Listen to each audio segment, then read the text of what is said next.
Muito obrigado. Eu queria dizer que é um prazer estar aqui hoje. Eu queria começar agradecendo o convite e parabenizando o IEE pela organização do 31º Fórum da Liberdade e pelo trabalho incansável na briga e na defesa da liberdade e do livre mercado. Eu queria também saudar todos os demais pré-candidatos. Eu entendo que nós estamos aqui todos com o objetivo de fazer o melhor pelo Brasil. Certamente o que teremos que discutir, e aí provavelmente existirão divergências, é o caminho que nós queremos trilhar. Mas todos genuinamente querem um país melhor para as gerações atuais e para as próximas. E é assim, com enorme alegria que eu vejo esse auditório lotado. Eu queria comentar um pouco com vocês. Em 2010, quando junto com um grupo de pessoas comecei a trabalhar na montagem de um partido político, eu não poderia imaginar que em apenas 8 anos tivéssemos tantos acontecimentos que, se por um lado foram muito custosos, certamente resultaram num entendimento muito maior do nosso país e, consequentemente, num nível de conscientização que eu acredito nunca visto na história brasileira sobre a importância da participação política. Temos hoje uma oportunidade concreta de transformação da nossa ação, e isso só depende de nós. O tema do fórum deste ano, A Voz da Mudança, não poderia, portanto, ser mais apropriado. A construção de uma nação próspera e sustentável demanda o protagonismo e a liberdade do cidadão e exige dos futuros representantes a verdade e a coerência. Foi nesse contexto que submeti meu nome ao Partido Novo, para ser pré-candidato à presidência da República, para trabalhar por um Brasil livre, livre da impunidade, livre do peso do Estado e que coloque o cidadão no centro da decisão. Infelizmente, temos hoje um país disfuncional. São mais de 61 mil homicídios por ano. Temos 13 milhões de desempregados. 95% dos homicídios não são investigados. Um Congresso que, infelizmente, custa 29 milhões de reais por dia, tendo os parlamentares proporcionalmente mais caros do mundo. Os partidos políticos, por sua vez, receberão em 2018 quase 3 bilhões de reais de dinheiro que sai dos nossos impostos, da saúde e da educação e irá financiar campanhas políticas. Temos ainda um fórum privilegiado para mais de 45 mil pessoas. Isso é totalmente contra o nosso desejo de fim da impunidade. O brasileiro tem muita dificuldade para empreender. É difícil abrir uma empresa, mais difícil ainda é fechá-la. Calcular todos os impostos é uma tarefa dificílima. Não é por acaso que, ano a ano, caímos no ranking da liberdade econômica. Estamos já na posição 153, atrás de países como a Serra Leoa e uma posição à frente do Afeganistão. Isso não é razoável. Nós não precisamos conhecer a realidade econômica desses dois países em detalhes para termos certeza que estamos muito mal colocados. E nós sabemos que quanto pior a liberdade econômica, maior a nossa dificuldade de gerar riqueza, maior é a dificuldade justamente de prosperar. E as nossas contas públicas são deficitárias, apesar de trabalharmos 5 meses por ano só para pagarmos impostos e termos serviços de péssima qualidade. Infelizmente, esses são os dados do país em que vivemos hoje. Mas afinal, por que tudo isso acontece? Se nós estamos conscientes que temos um país com riquezas naturais e um povo trabalhador e empreendedor. E aí eu tenho uma resposta, no meu entender, que é devido ao nosso modelo de Estado. Infelizmente, temos um Estado que dá auxílios para quem menos precisa, benefícios para quem menos merece e tributa quem mais trabalha. Não tem como dar certo.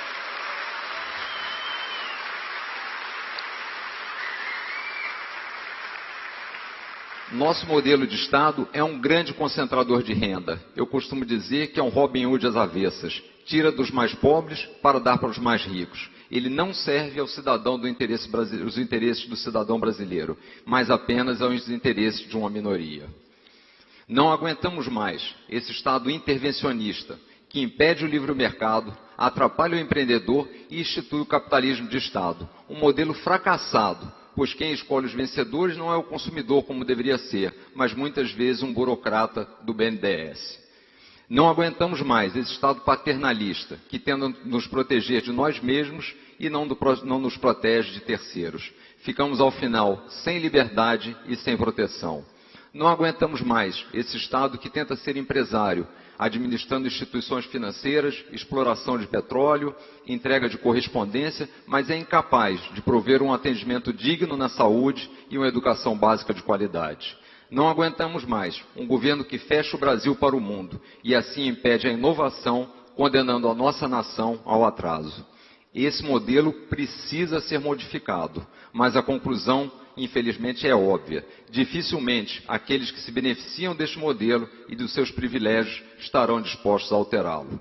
Precisamos de líderes que façam um diagnóstico correto, que não se utilizem do sistema atual e que tenham a coragem de dizer a verdade.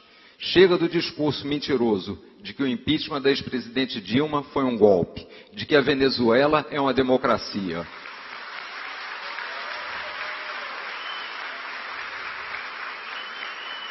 E de que o ex-presidente Lula foi preso sem provas.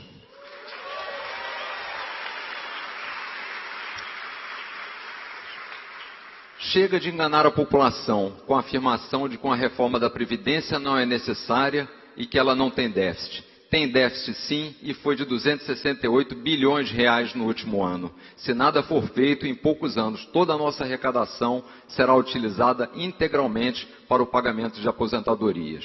Chega de dizer que o fundo de garantia por tempo de serviço é uma conquista do empregado. Não é verdade. Na verdade, é um empréstimo compulsório, mal remunerado, feito pelo trabalhador para o governo.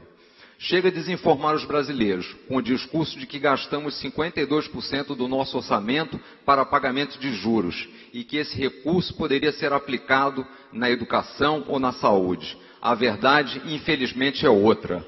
Nós gastamos mais do que arrecadamos e, portanto, tudo que nós pagamos de juros hoje vem de novos empréstimos. Os juros é apenas o sintoma. O problema real é o desequilíbrio das nossas contas.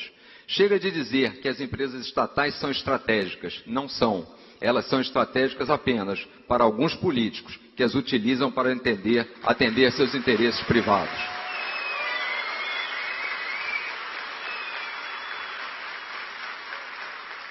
Em resumo, tudo que a gente tem ouvido durante muitos anos é diferente do que é da realidade. O Brasil não precisa de um Estado grande porque é pobre. Ele é pobre justamente por ter um Estado grande.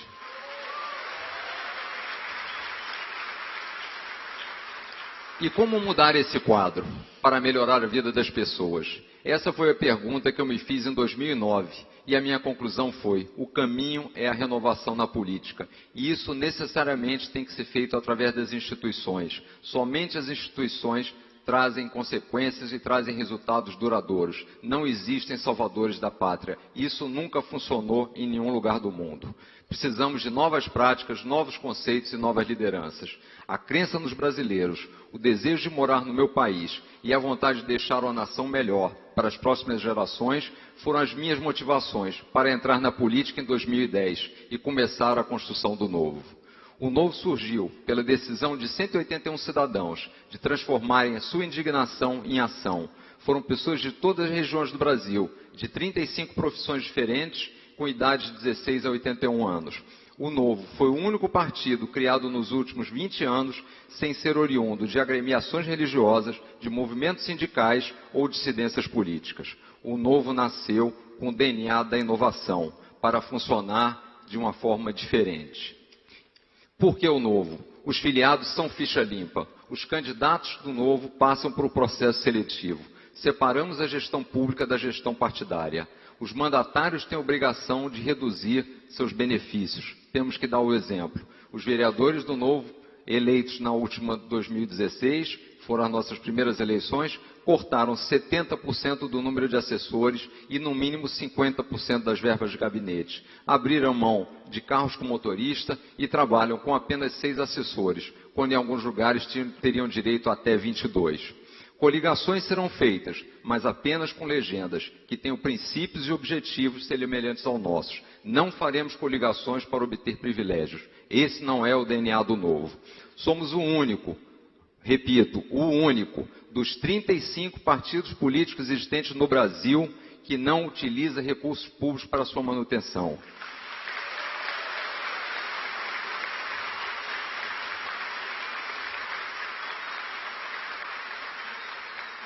E já afirmamos o compromisso de não usarmos um tostão do dinheiro do fundo eleitoral. Somos contrários à existência de verba pública para partidos políticos. Em resumo, acreditamos em uma instituição com governança, valores e princípios, sustentada por aqueles que compartilham das suas ideais. Esta é a única forma de termos partidos que de fato tenham representatividade.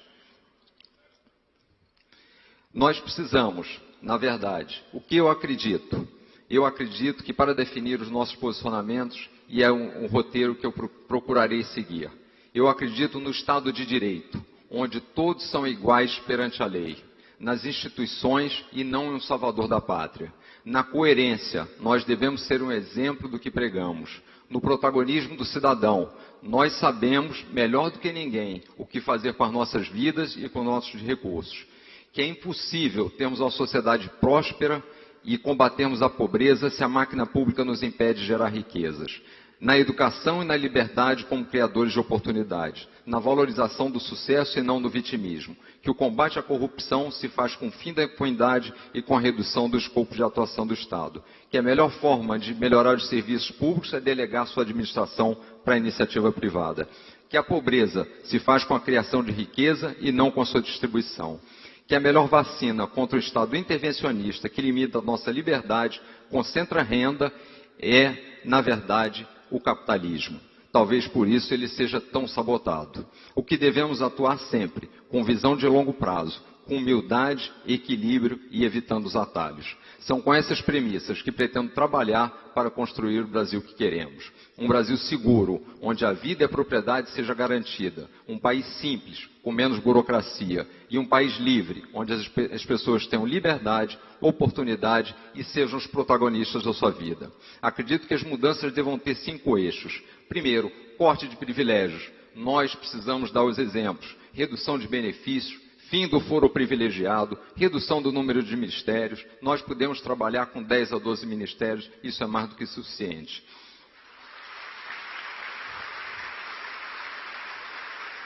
Nós precisamos equilibrar as contas e devolver poder ao cidadão, com um novo pacto federativo dando maior autonomia a estados e municípios.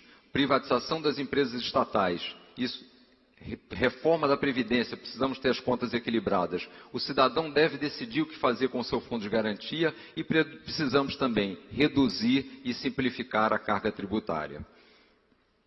Nós precisamos de um Brasil seguro, uma integração maior entre os governos, a valorização das polícias e o aprimoramento da nossa gestão, combate ao crime organizado, reforma da lei de execução penal e PPPs para presídios. E, por último, a revogação do Estatuto do Desarmamento.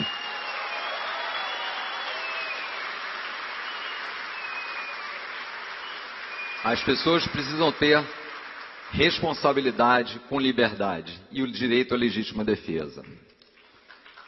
E precisamos, por fim, aumentar as oportunidades, facilitar o empreendedorismo, maior abertura da nossa economia, redução da burocracia, uma educação básica de qualidade e um sistema de cupons para a educação e para a saúde. Não significa que, se o Estado deva prover esses serviços, ele precisa administrá-lo. Nós já sabemos que ele é péssimo gestor.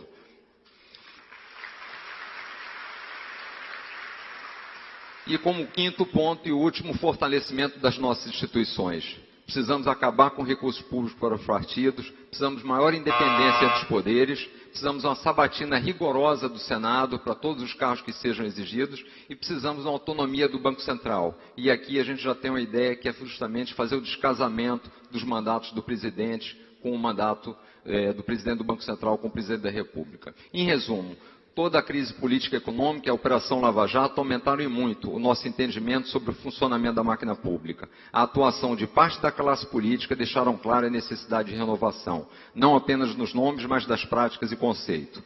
A mudança que queremos já está em curso. A velocidade dependerá da nossa participação, do nosso engajamento. Devemos ser o protagonista das mudanças que queremos, assumindo a responsabilidade pela liberdade e pela construção do país.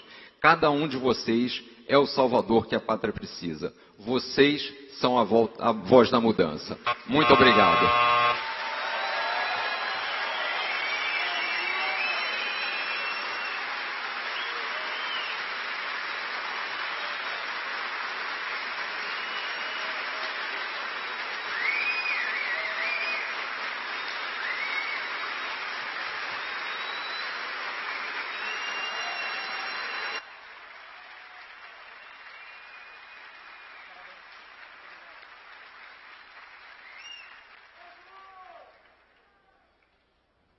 João Amoedo, um privilégio te ouvir aqui e abrir esse tão importante encontro de presidenciáveis nessa noite de segunda-feira. Antes de eu dar seguimento às perguntas, e 2 perguntas de 3 minutos com direito de resposta que teremos, eu quero colocar aqui 2 avisos importantes. A gente vê que o auditório está lotado, infelizmente algumas pessoas não conseguiram entrar. Eu informo que o Teatro do Prédio 40, neste mesmo estabelecimento, corredor lateral, seguindo até o final, ele está transmitindo ao vivo e simultaneamente o encontro de presidenciáveis, de forma que todos aqueles que estão lá fora também possam acompanhar. Eu peço, inclusive, gentilmente que a nossa coordenação e a nossa operação, então logo eu encerre essa fala, também avise o pessoal que está lá fora através dos sons externos, transmitindo-os que eles podem ir até o Teatro do Prédio 40. E mais um aviso antes de dar prosseguimento: as perguntas podem ser feitas através do aplicativo do Fórum da Liberdade, encontra-se na App Store.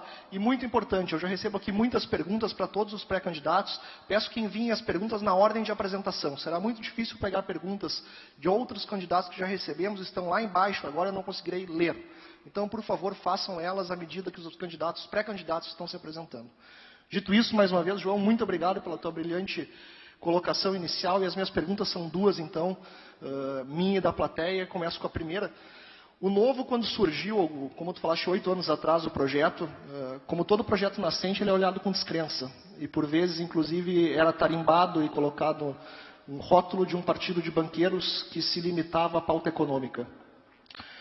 Dito isso, como é que tu entende o tratamento das pautas sociais? E coloco aqui 2 pontos bem concretos. O caso do FIES, por exemplo, que nós tivemos a se discutir um sucesso de levar alguns jovens à universidade. Da mesma forma, o programa Bolsa Família, que foi um programa dito de maneira declarada para fazer uma transferência de renda, muitas vezes talvez importante, sem aqui entrar no mérito, que não cabe a mim. Mas te coloco essa pergunta e essa colocação inicial para que tu comece os teus 3 minutos. Muito obrigado. Perfeito.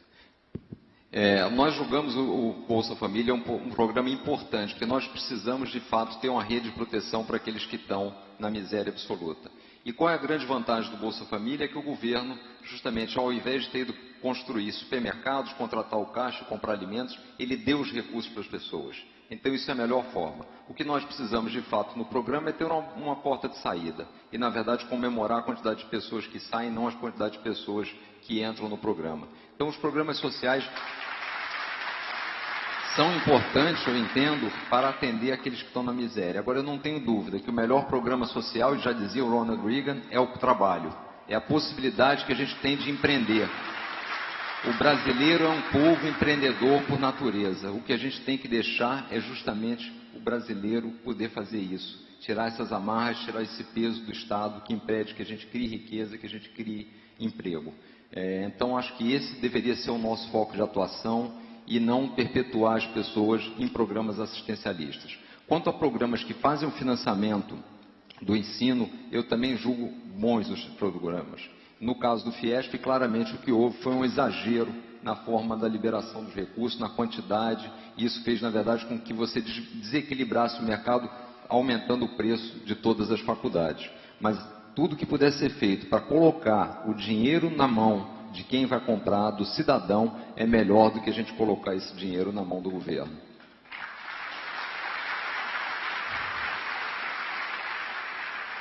Muito obrigado, João, pela explanação da primeira pergunta, e com isso eu faço a última e segunda pergunta do nosso painel.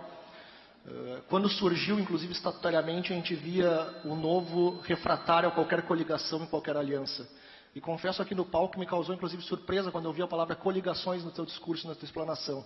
Isso é uma mudança declarada de postura por parte do pré-candidato à presidência da República, que já pensa na formação de alianças e de coligações que permitam um bloco que viabilize a candidatura e a pré-candidatura? Na verdade, isso é um questionamento, é uma ótima pergunta, porque muitas vezes nós somos questionados sobre o novo, se ele proíbe coligação. O Estatuto do Partido prevê, inclusive, coligações. O que a gente sempre tem dito é, só faz sentido fazer a coligação se for com pessoas, com partidos que compartilhem dos mesmos valores, dos mesmos princípios e do mesmo objetivo. O novo nunca fará coligação para obter maior tempo de televisão. No momento atual, olhando os partidos, olhando as propostas que estão sendo feitas, eu acho que ainda é muito pouco provável que o Novo venha a fazer coligações em 2018. Mas a gente é adepto do diálogo. Vamos estar observando, conversando, mas num momento a gente acha pouco provável que venhamos a fazer qualquer coligação.